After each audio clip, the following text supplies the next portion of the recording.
साथीहरू म चाहिँ कोदोको सुप बनाउन आँटेको। यो चाहिँ होस् यो ज्वानो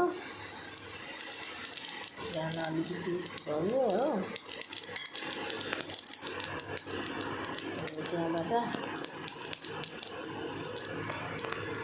अन्डा हाल्नुपर्छ।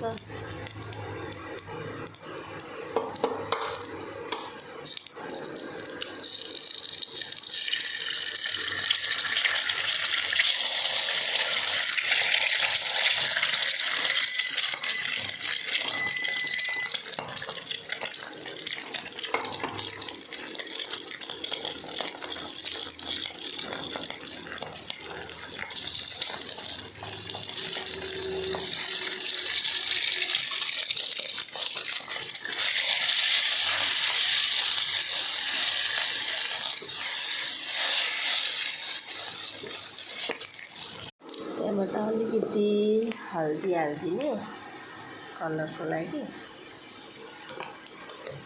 त्यहाँबाट स्वाद अनुसार नमक,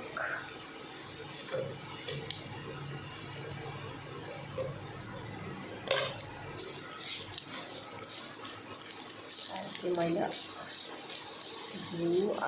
घिउमा चाहिँ अन्डा हालेर बनाउँदैछु। त्यहाँबाट चाहिँ यो गाजरहरू, टमाटर, लसुन हाल्दैछु।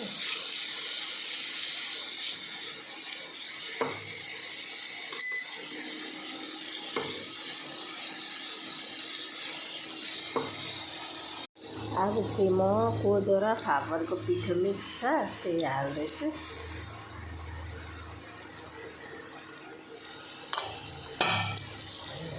चलाइदिने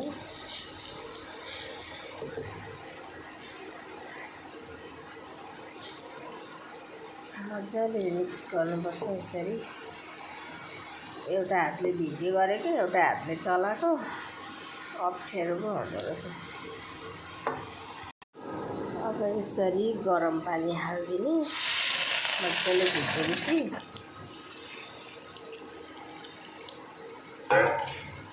चाहिँ मजाले पकाउनुपर्छ।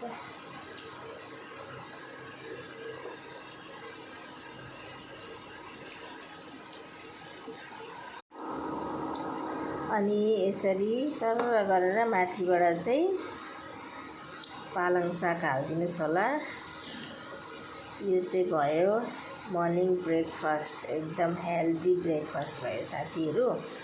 तपाईहरु पनि यसरी नै बनाएर खानुहोस् होला। अनि कस्तो लाग्छ लाइक, कमेन्ट, शेयर गरिदिनुहोस् होला साथीहरू।